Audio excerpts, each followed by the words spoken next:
Sir কিছু শোনা যাইতেছে না।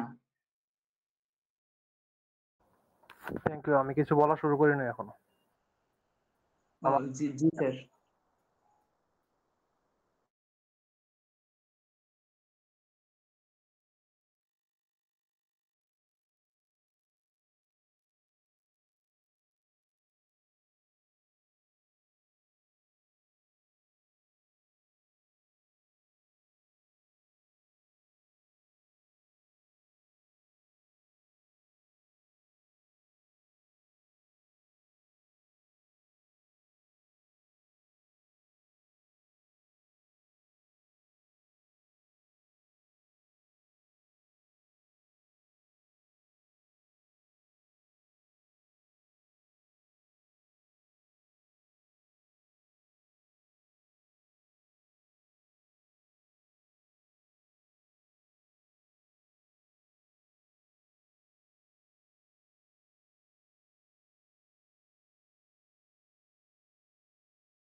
লাস্ট ক্লাসে আমরা থার্মাল নয়েজ নিয়ে কথা বলছিলাম।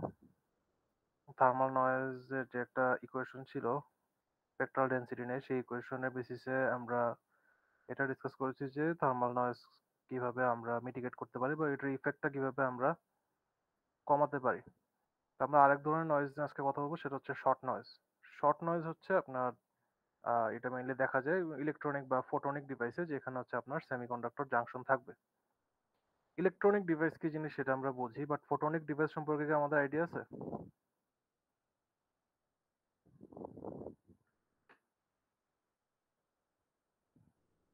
নাম শুনছি আগে ফোটনিক ডিভাইসের?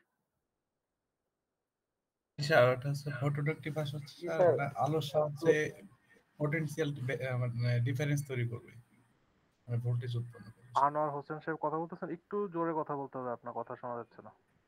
মানে স্যার আলোর সাহায্যে স্যার এটা হচ্ছে ভোল্টেজ উৎপন্ন করবে স্যার। আলোর সাহায্যে ভোল্টেজ উৎপন্ন করে ফোটনিক ডিভাইস, আচ্ছা। আর আর কারো আইডিয়া?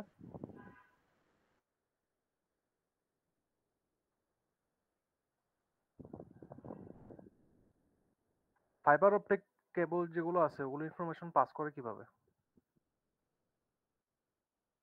স্যার লাইট লাইট দিয়ে কিভাবে পাস করে? স্যার ওই যে কাচের ইয়ের ভিতরে স্যার একটা লেজার লাইট স্যার পালানো হয়, তারপর স্যার রিফ্লেক্ট হইতে হইতে এক জায়গা থেকে আরেক জায়গায় যায়। হ্যাঁ, তো এখানে ইনফরমেশনটা আমরা পাস করতেছি হচ্ছে লাইট দিয়ে। তো ফোটনিক ডিভাইস মানে আমরা একটা ডিভাইসকে ইলেকট্রনিক বলি তখনই যখন হচ্ছে আমাদের ইনফরমেশন পাস করা বা আমরা যে সিগন্যাল ম্যানিপুলেশন যেটা বলি, সিগন্যালটা হচ্ছে একটা ইলেকট্রনিক সিগন্যাল, তখন হচ্ছে আমরা জিনিসটাকে বলতেছি যেটা একটা ইলেকট্রনিক ডিভাইস। আবার ফোটনিক ডিভাইসে আমরা ইনফরমেশন পাস করি হচ্ছে ফোটনের সাহায্যে বা লাইট দিয়ে। তো সেই কারণে ওই ডিভাইসগুলোকে বলা হয় ফোটনিক ডিভাইস, এবং ওখানে হচ্ছে আপনার লাইট ক্রিয়েট করা, ম্যানিপুলেট করা, ডিটেক্ট করা, ওখানে এই কাজগুলো করা হয়। ওখানে লেজার ডায়োড আছে, অপ্টোকাপ্টার আছে, আরো অনেক ধরনের ফোটনিক ডিভাইস আছে যেগুলো দিয়ে কাজ করে। ফোটনিক্স নিয়ে রিসার্চ মোটামুটি পিকে চলে গেছে, এখন একটু কমে গেছে। মানে ৫-৬ বছর আগে এটা অনেক পপুলার ছিল, যে এটা আশা করা হয়েছিল যে ইলেকট্রনিক ডিভাইস অনেক ক্ষেত্রে ফোটনিক ডিভাইসে রিপ্লেস হয়ে যাবে, সিন্স ফোটনিক ডিভাইস অনেক ফাস্ট, বাট এটা অনেক লিমিটেশন থাকা এটা এতটা পপুলার হয় নাই এখনো। যদি ইন্টেলের এখন একটা ফোটনিক্স আলাদা ডিপার্টমেন্ট আছে, এরকম আরো কিছু কিছু জায়গায় এটা নিয়ে কাজ হচ্ছে, সিলিকন ফোটনিক্স নিয়ে। তো এটা পরে হয়তো এটা নিয়ে আমরা আরো কিছু ডিসকাস করবো যে ফোটনিক ডিভাইস কিভাবে কাজ করে না করে। আর যারা ম্যাটেরিয়াল নিয়ে কাজ করতেছেন তারা হয়তো ফোটনিক বা প্লাজমনিক ডিভাইস বা ম্যাটেরিয়াল নিয়ে কাজ করবেন। আচ্ছা, তো এটা প্রডিউস হয় কোথায়? এটা প্রডিউস হয় হচ্ছে সেমিকন্ডাক্টরে, যখন হচ্ছে একটা পটেনশিয়াল ব্যারিয়ার থাকে। সেমিকন্ডাক্টরের পটেনশিয়াল ব্যারিয়ার, এটা আপনারা হয়তো ইয়াতে পড়ছেন, ইলেকট্রনিক বা সেমিকন্ডাক্টর যে সাবজেক্ট গুলো ছিল ওখানে এটা থাকার কথা, না থাকলে পড়ে নিবেন। তো ওখানে পটেনশিয়াল ব্যারিয়ার দিয়ে যখন চার্জ গুলো পাস করে তখন হচ্ছে কিছু র্যান্ডম কলিশন হয়। এটা আপনার স্টপ করা পসিবল না। এটা হচ্ছে কিছু র্যান্ডম কলিশন হয় ইলেকট্রন আর অ্যাটম গুলোর মধ্যে, এবং এই কলিশন গুলোর কারণে আপনার যে অ্যাকচুয়াল কারেন্ট, সিগন্যাল কারেন্ট যেটা, সেটা কিন্তু একটু অল্টার হয়ে যায়, মানে চেঞ্জ হয়ে যায়। তো এই যে নয়েজটা আসতেছে, এই নয়েজটাকে আমরা বলতেছি শর্ট নয়েজ। এবং এই শর্ট নয়েজের সাথে কিন্তু আমার যে থার্মাল নয়েজটা ছিল সেটার সাথে কিন্তু একটু মানে কজটার কিন্তু মিল আছে। আমার থার্মাল নয়েজের কজ কি ছিল?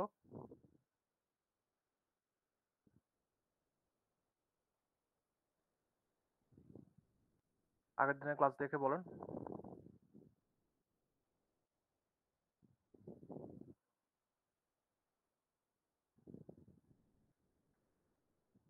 রেদন বিন আকরাম, থার্মাল নয়েজের কজ কি ছিল?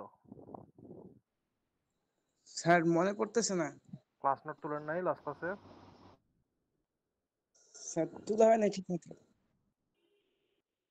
সাইফুল ইসলাম? স্যার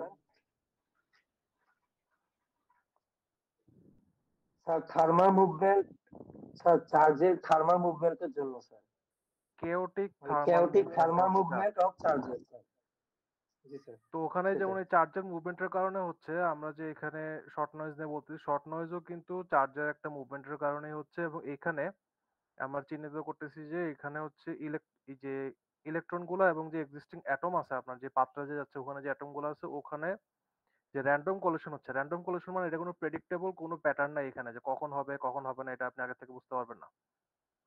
তো এই কলিশন গুলোর কারণে যে নয়েজটা ক্রিয়েট হচ্ছে সেটাকে আমরা শর্ট নয়েজ বলছি। এবং শর্ট নয়েজও একটা ইকুয়েশন দ্বারা প্রকাশ করা যায়, সেটাকে শর্টকি রিলেশন বলে। এটা এটার শর্টকি ইকুয়েশন আরেকটা আছে হচ্ছে ডায়োডে। এটা হচ্ছে আমার মানে শর্ট নয়েজের ইকুয়েশন। তো এটাও আমাদের মনে রাখতে হবে যে ইকুয়েশনটা কি কি ফ্যাক্টর আছে। একটা হচ্ছে আমার চার্জ কিউ, যেটা হচ্ছে আমার ইলেকট্রনের চার্জ। আই হচ্ছে আমার যে কারেন্ট ফ্লো করতেছে সেটা।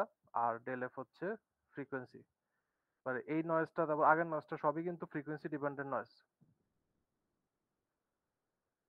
শর্ট নয়েজও আমার থার্মাল নয়েজের মতোই মোটামুটি ওয়াইড রেঞ্জ অফ ফ্রিকোয়েন্সিতে কনস্ট্যান্ট থাকে। তো এটাকেও হোয়াইট নয়েজ হিসেবেই ক্যাটাগরাইজ করা হয় অনেক সময়।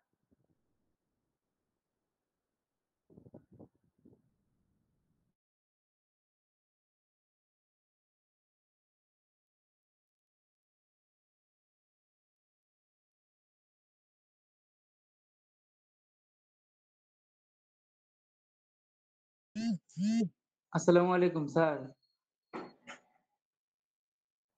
ওয়ালাইকুম আসসালাম, কে কথা বলেন? স্যার রিমন খান। জি জি বলেন। আগের স্লাইডটা তো স্যার তুলতে পারলাম না। এটা আপনাদের সেভ করা আছে? আপনারা জ্যামবোর্ড অ্যাক্সেস করতে পারেন? এই না বোর্ডগুলো স্যার। পরে ক্লাস শেষ হলে অ্যাক্সেস করতে পারেন না? না তো স্যার। আমার এখানে আমার ওই যে উপরে শেয়ারের পাশে এ লেখা একটা আইকন আছে, দেখছেন? এটা গুগলের আইকন।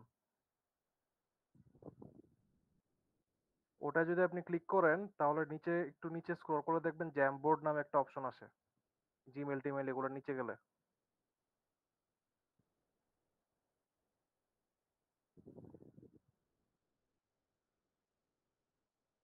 পাইছেন?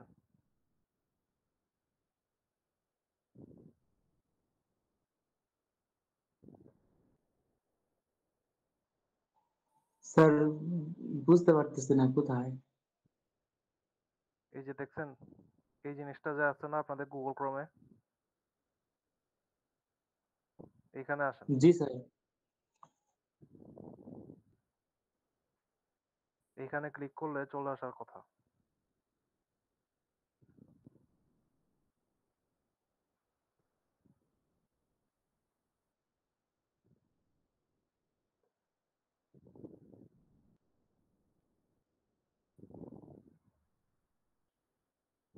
পাইছেন?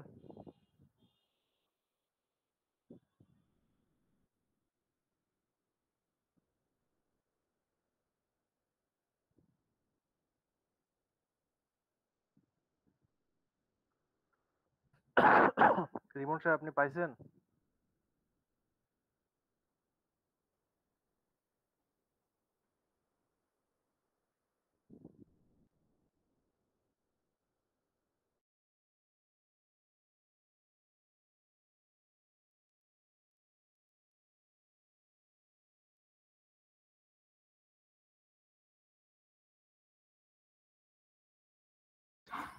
স্যার এটা তো আসতেছে না স্যার, জ্যাম বোর্ডে কিছুই পাচ্ছি না স্যার। চ্যামবোর্ডে আসলে কিছু আসে না? না স্যার, দাঁড়ান। স্যার এখানে লেখা হচ্ছে you do not have jam yet. আচ্ছা, মনে হয় পার্সোনাল করা আছে মনে হচ্ছে স্যার।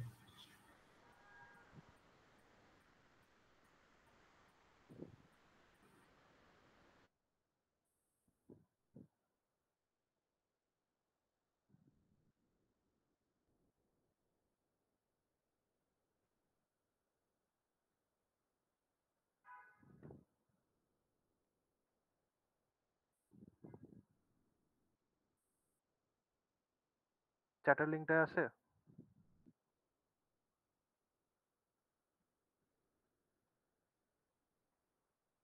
স্যার এটা শুধু আজকেরটাই পাচ্ছি স্যার। আচ্ছা, আগেরগুলো আমি দেখি, ওপেন করে দেবো। আবার মনে হয় আগেরগুলো রেস্ট্রিক্টেড করা। জি স্যার, এটা মনে হয় যাই লিস্টেড হোক, করা। এখানে বোর্ড দেখতেছেন, বাট বোর্ডে কোনো হাত দিয়ে না।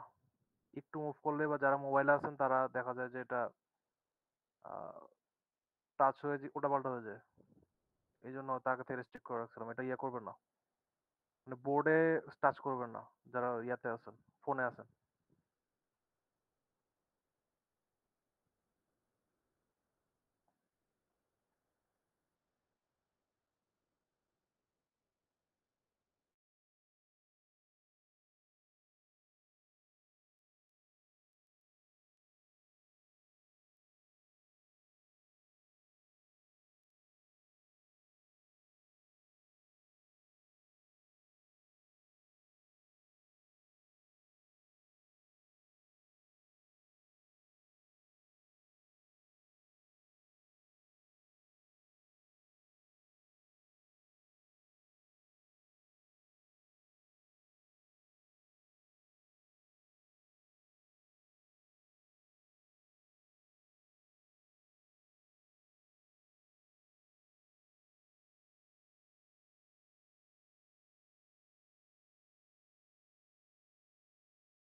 জি স্যার, লেখা হয়ে গেছে স্যার।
আমরা এখন আরেক টাইপ অফ নয়েজ নিয়ে কথা বলবো, সেটা হচ্ছে পিঙ্ক নয়েজ। তো পিঙ্ক নয়েজকে অনেক বলা হয় অনেক সময় যে 1/f টাইপ অফ নয়েজ, অথবা এটা আরো কিছু নাম আছে যেমন লো ফ্রিকোয়েন্সি নয়েজ বা ফ্লিকার নয়েজ বা এক্সেস নয়েজ। এটা নেচার হচ্ছে এটা ফ্রিকোয়েন্সির সাথে ইনভার্সলি প্রপোর্শনাল। এটা মানে হচ্ছে এটা আমি যত লো ফ্রিকোয়েন্সিতে যাব এটা এনার্জি তত বেশি হবে। অনেক সেন্সরি আছে যেগুলো হচ্ছে লো ফ্রিকোয়েন্সিতে অপারেট করে, সেন্সর আছে বা আরো অনেক ধরনের ডিভাইস আছে, স্পেশালি যেগুলো ইমপ্ল্যান্ট টাইপের ডিভাইস সেগুলো ফ্রিকোয়েন্সি রেঞ্জ হচ্ছে একটু নিচের দিকে। তো এখন এই লো ফ্রিকোয়েন্সি ডিভাইস যেগুলো সেগুলোর জন্য হচ্ছে পিঙ্ক নয়েজটা অনেক বড় ধরনের প্রবলেম, এবং পিঙ্ক নয়েজের সোর্সেস গুলা মোস্টলি আননোন, মানে আমরা জানি না যে এটা কেন হয় বা কোত্থেকে হয়। তো এটা আসলে এই নয়েজ কনসিডারেশনে নিয়ে আমাদের কাজ করতে হবে এবং ওই অনুযায়ী আমাদের ক্যালিব্রেট করতে হবে। যখন আমরা ক্যালিব্রেশন পড়বো তখন আমরা দেখবো যে নয়েজ থাকলেও আমরা কিভাবে এটা ওটা সাথে নিয়ে আগে যেতে পারি, বা এই নয়েজ যখন আমরা পড়বো নয়েজের একদম শেষ দিকে হচ্ছে আমরা নয়েজ কিভাবে এলিমিনেট করতে পারি এটা কিছু মেথড নিয়ে কথা বলবো। তো এখন আমরা নয়েজ ইভালুয়েশন নিয়ে কথা বলি, যে নয়েজ যে আমরা বলতেছি এই ধরনের নয়েজ ওই ধরনের নয়েজগুলো আমরা আসলে মেজার করি কিভাবে, বা এগুলো ইভালুয়েশন যখন আমরা করি জিনিসগুলা মানে কি ভ্যারিয়েবলের থ্রুতে বা কি ফর্মুলা থ্রুতে আমরা মেইনলি ইভালুয়েট করি। এখন হচ্ছে এটার মধ্যে একটা হচ্ছে এসএফ, যেটাকে আমরা বলি হচ্ছে স্পেকট্রাল ডেনসিটি। এটা নিয়ে আমরা যখন থার্মাল নয়েজ বা জনসন নয়েজ পড়ছিলাম তখন হয়তো আমরা অলরেডি কথা বলছিলাম একবার। তো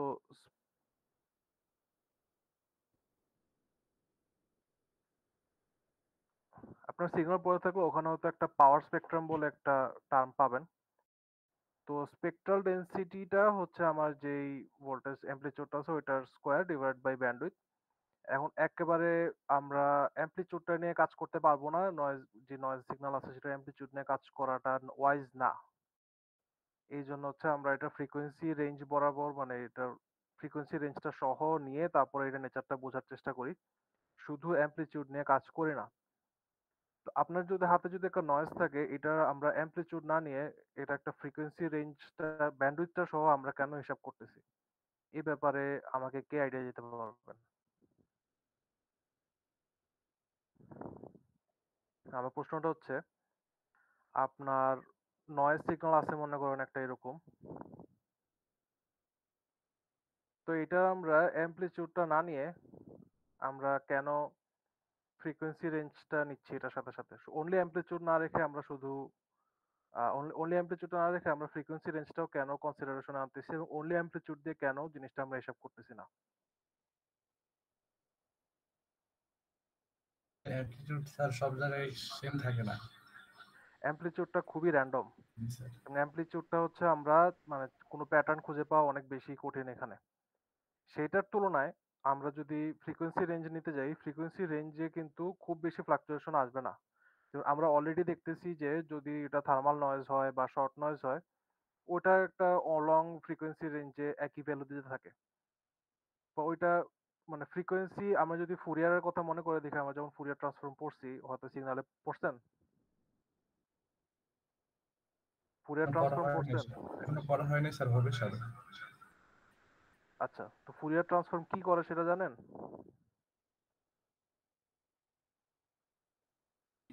টাইম ফ্রিকোয়েন্সি ডোমেইনে স্যার কনভার্ট করে স্যার। ফ্রিকোয়েন্সি ডোমেইনে কনভার্ট করে, ঠিক আছে। ফুরিয়ার সিরিজ বা ফুরিয়ার ট্রান্সফর্মের মেইন কথা হচ্ছে আপনার হাতে যেই সিগন্যালই থাকুক না কেন ওটাকে কি দ্বারা প্রকাশ করা যায়? আসসালামু আলাইকুম স্যার। ওয়ালাইকুম আসসালাম। জি স্যার, যেই সিগন্যালই থাকুক পিরিয়ডিক অথবা অ্যাপিরিয়ডিক, এটা সাইন অথবা কোসাইন, সাইন এবং কোসাইনের যোগফল, ফাংশনের যোগফল আকারে প্রকাশ করা হয়। সাইন এবং কোসাইন সিগন্যালগুলোকে একসাথে সাইনোসয়েড বলে। মানে মিম যেটা বলছে সেটা কারেক্ট যে অনেকগুলো সাইনোসয়েডের সমষ্টি আকারে প্রকাশ করা যায়। আপনার স্কোয়ার ওয়েভ থাকুক, ট্রায়াঙ্গুলার ওয়েভ থাকুক, এটা আপনি কোনো না কোনো সাইনোসয়েডের কম্বিনেশন আকারে আপনি প্রকাশ করতে পারবেন। আপনি যখন ফুরিয়ার ট্রান্সফর্ম করেন তখন হচ্ছে আপনি ওই সাইনোসয়েড গুলোর ফ্রিকোয়েন্সি কোথায় কোনটা আছে এটা বের করে নিয়ে আসতে পারেন। সাপোজ আপনার কাছে যদি একটা এরকম উদ্ভট সিগন্যালও থাকে, এটাকে আপনি হচ্ছে এখানে ফ্রিকোয়েন্সি ডোমেনে যদি নিয়ে আসেন তাহলে একটা বলতে পারেন যে এখানে 50 হার্জের একটা আছে, এখানে হচ্ছে 60 হার্জের একটা আছে। তো এভাবে করে করে আপনি বলতে পারতেছেন যে আমার সাথে যদি এই সাইনোসয়েডটা থাকে, এই সিগন্যালটা থাকে, এটা 50 হার্জের একটা সাইনোসয়েড, 60 হার্জের একটা সাইনোসয়েড, অথবা 70 80 যে হোয়াট এভার ইট ইজ, এই কয়েকটা সাইনোসয়েডের সমষ্টি আকারে আছে এবং এই সাইনোসয়েড গুলোকে আমরা আলাদা আলাদা করে ফ্রিকোয়েন্সি ডোমেনে শো করতেছি যে এখানে এখানে এই ফ্রিকোয়েন্সিতে আমার সিগন্যাল গুলো আছে এখানে। তো এই কাজটা আপনি যত জটিল সিগন্যালই হোক না কেন আপনি ফ্রিকোয়েন্সিতে কিন্তু ভাগ করতে পারবেন। কিন্তু আপনি যদি অ্যামপ্লিচিউড নিয়ে কাজ করতে যান তখন কিন্তু এখানে কোনো প্যাটার্ন নাই বা অ্যামপ্লিচিউডের জন্য কোনো ফুরিয়ার ট্রান্সফর্ম নাই। তো এই জন্য হচ্ছে আমরা অ্যামপ্লিচিউডে না রেখে, অনলি অ্যামপ্লিচিউড না রেখে অ্যামপ্লিচিউডের সাথে সাথে আমরা ফ্রিকোয়েন্সিটাও কনসিডারেশনে নেই এবং ওটাই হচ্ছে আপনার স্পেকট্রাল ডেনসিটি। আরেকটা জিনিস যেটা, আরেকটা প্যারামিটার যেটা আমরা রাখি সেটা হচ্ছে এসএনআর। এসএনআর নিয়ে আমরা লাস্ট ক্লাসে কথা বলছি। এসএনআর হচ্ছে সিগন্যাল পাওয়ার বাই নয়েজ পাওয়ার এবং এসএনআর ক্যালকুলেশনের একটা সিস্টেম আছে 20 লগ ভিএস বাই ভিএন। এই জন্য এটার আনসারটা বা এই ভ্যালুগুলো আসে কিসে? ডেসিবেলে। এমন বলেন এসএনআর বেশি হওয়া ভালো না কম হওয়া ভালো? স্যার বেশি হওয়া ভালো। এক্স্যাক্টলি, লাস্ট ক্লাসে কিন্তু ভুল উত্তর দিয়েছিলেন একজন, এটা মাথায় রাখবেন।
তো আমরা এতক্ষণ মানে যে নয়েজ গুলো নিয়ে কথা বলছি সবই কিন্তু হচ্ছে আমাদের ইন্টারনাল নয়েজ।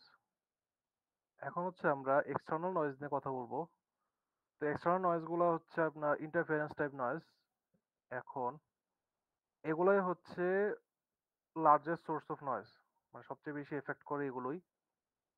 এন্ড এগুলো হচ্ছে আমাদের মেজারমেন্ট ডিভাইসের বাইরে উৎপন্ন হয় এবং এগুলো আমাদের মেজারমেন্ট ডিভাইসের সাথে কাপলড হয়ে যায় এবং কাপলড হয়ে আমাদের রিডিং গুলো নষ্ট করে আর কি।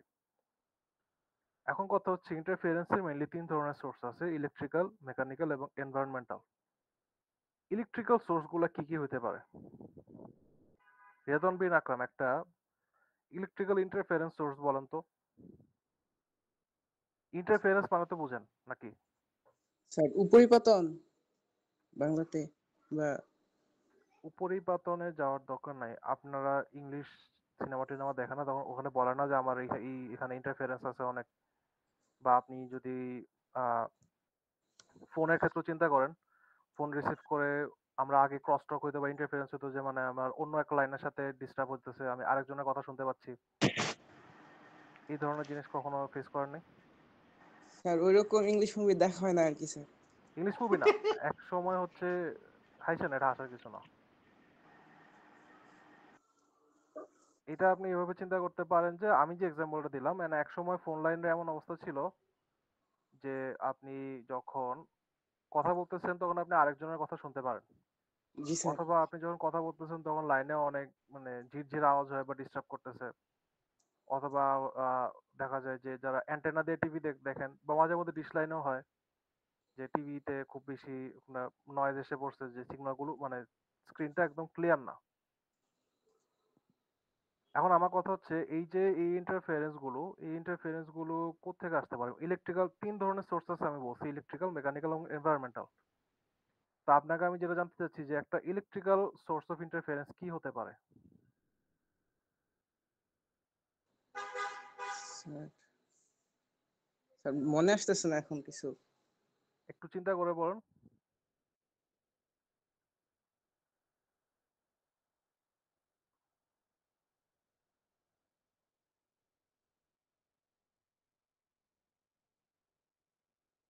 আচ্ছা, একটা এক্সাম্পল হচ্ছে আমরা যে electrical power supply line use করি, টিভি চার্জ করবে। আমাদের সাপ্লাই লাইন কিন্তু আমাদের মেশিনে বা আমাদের মেজারমেন্ট যে আছে সেখানে কিন্তু একটা ইন্টারফারেন্স নিয়ে আসে।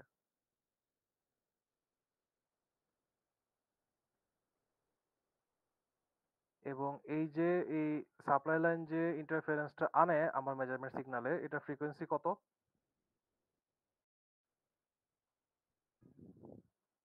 মহিউদ্দিন? 50 হার্জ। আমি মহিউদ্দিনকে জিজ্ঞেস করছি, আপনি উত্তর দেন কেন? Sorry sir. ওকে, মহিউদ্দিন সাহেব, আপনি কি আমাদের সাথে আছেন?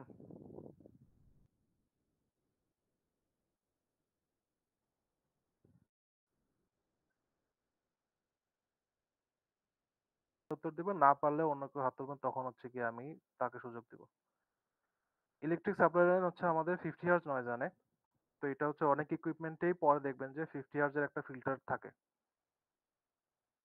ব্যান্ড রিজেক্ট ফিল্টার থাকে একটা 50 হার্জের, যেটা হচ্ছে এই পার্টিকুলার সাপ্লাই লাইনের যে ফ্রিকোয়েন্সিটা সেটাকে এলিমিনেট করে দেয়। তো এরকম আরেকটা সোর্স হতে পারে ইলেকট্রিক্যাল মেশিন। ইলেকট্রিক্যাল মেশিন যেগুলো যদি আপনার লাইনের সাথে কানেক্টেড থাকে, ওই মেশিনগুলোর কারণেও ইন্টারফিয়ারেন্স হতে পারে। আরো একটা এক্সাম্পল হচ্ছে লাইটিং ইকুইপমেন্ট। আপনার যদি খুবই হাই পাওয়ার লাইটিং ইকুইপমেন্ট থাকে, সেটা থেকেও আপনার আশেপাশে মেজারমেন্ট যে ডিভাইসটা সেটার আশেপাশে, সেটা এই লাইটিং ইকুইপমেন্টের কারণেও আপনার মেজারমেন্টে একটা এক্সটার্নাল নয়েজ বা ইন্টারফারেন্স চলে আসতে পারে। এরকম সিমিলার হচ্ছে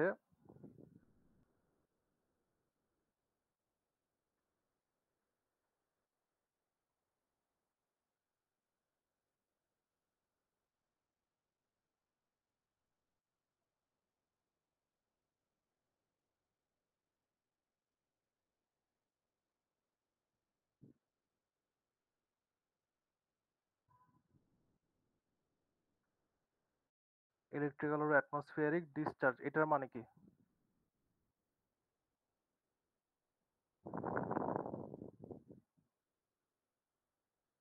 ইলেকট্রিক্যাল অথবা অ্যাটমসফিয়ারিক ডিসচার্জ বলতে কি বোঝাই আমরা? আনোয়ার হোসেন সাহেব। অ্যাটমসফিয়ারিক ডিসচার্জ, আর এটা হয়তো বায়ুমণ্ডলে থাকলে হয়তো ডিসচার্জ হয়ে যাবে স্যার। ইলেকট্রিক্যাল অ্যাটমসফিয়ারিক ডিসচার্জ বলতে বোঝানো হয় যেটা হচ্ছে আপনার বজ্রপাত, ওইটার কারণে কিন্তু আপনার মেজর ইন্টারফেরেন্স এসে পড়তে পারে। তো এগুলোই হচ্ছে ইলেকট্রিক্যাল ইন্টারফেরেন্স, যেগুলো মানে এক্সটার্নাল ইলেকট্রিক্যাল ইন্টারফেরেন্স। এখন আমরা আসি মেকানিক্যালে। তো মেকানিক্যাল এক্সটার্নাল ইন্টারফেরেন্স বা নয়েজ কোত্থেকে আসতে পারে? আপনার রুমমেট কে আসছে ওয়াশরুম থেকে? জি জি স্যার স্যার। আসছে। একটা মেকানিক্যাল নয়েজের এক্সাম্পল বলেন তো।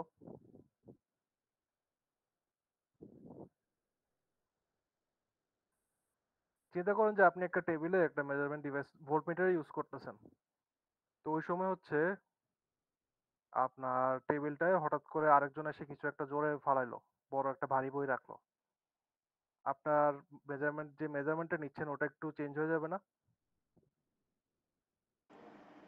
জি স্যার, এটা আপনার হচ্ছে গিয়ে ওই স্যার ফ্রিকোয়েন্সি বা কম্পনের কারণে কিছুটা স্যার পরিবর্তন হতে পারে। কম্পনের ইংলিশ কি?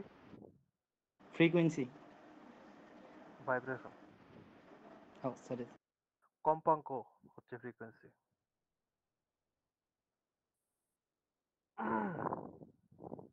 তো মেকানিক্যাল ইন্টারফারেন্সের একটা এক্সাম্পল হচ্ছে ভাইব্রেশন। আরেকটা ডিস্টার্বিং জিনিস আছে, সেটা হচ্ছে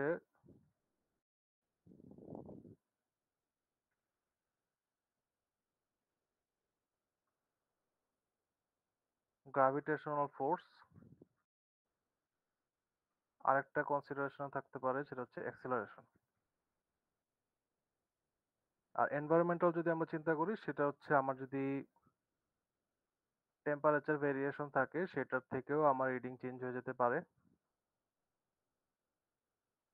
সেম হচ্ছে আপনার হিউমিডিটি যদি ভেরি করে সেটার জন্য, এবং আশেপাশে যদি কোনো আয়োনাইজেশন সোর্স থাকে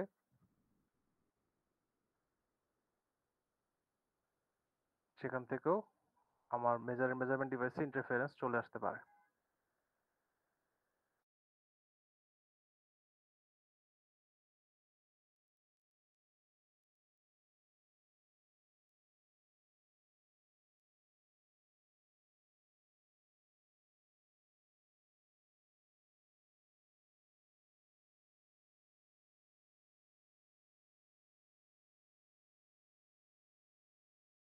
নেক্সট ক্লাস থেকে আমরা হচ্ছে ইলেকট্রিক্যাল ইন্টারফারেন্স নিয়ে আর একটু পড়বো, তারপর হচ্ছে নয়েজ কিভাবে এলিমিনেট করতে হয় সেটা দেখবো।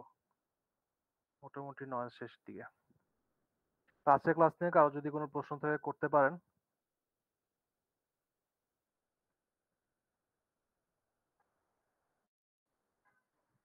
স্যার এর আগের স্লাইডটা আরেকবার একটু দেখান তো স্যার, পুরোটা লিখতে পারিনি। স্লাইড তো শেয়ার করা আপনাদের সাথে।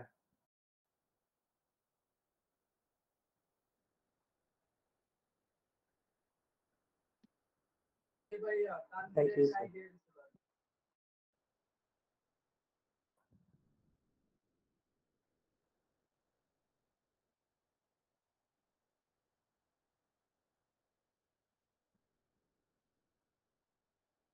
আচ্ছা, এর মানে তো হচ্ছে আপনার আগের ক্লাসটা অ্যাক্সেস করতে পারতেছেন না। জি স্যার। আচ্ছা, আমি ওইটা করতেছি,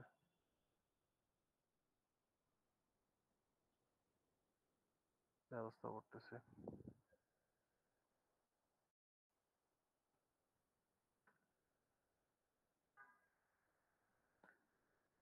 আমি একটা লিংক শেয়ার করছি, দেখেন তো ওখানে যেতে পারেন কিনা।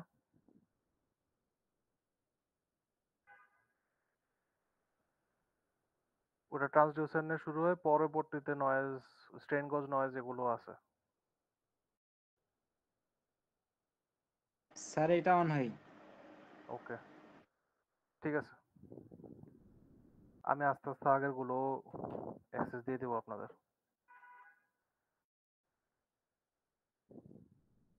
আচ্ছা, কালকে কিন্তু আপনাদের একটা অ্যাসাইনমেন্ট সাবমিশন আছে, সেটা কিন্তু আর ডিলে করা যাবে না। মনে আছে তো?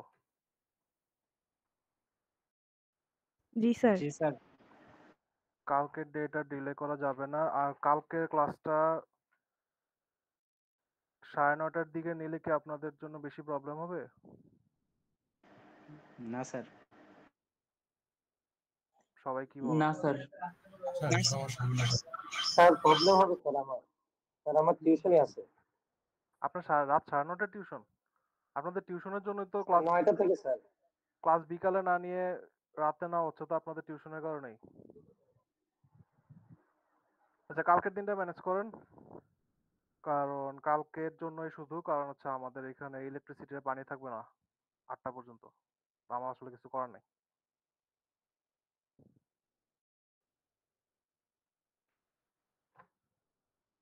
তো কালকে আমরা ক্লাসটা নিব 9:30টায়, শুধু কালকের জন্য।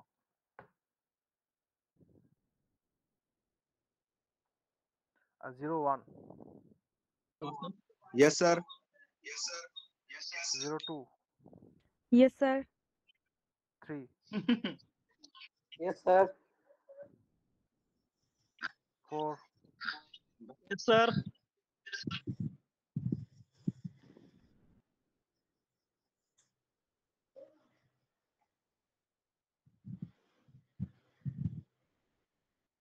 4 আছেন মোস্তাক আহমেদ তোহা।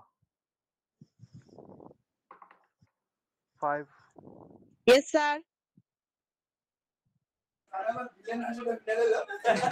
চুপ চুপ।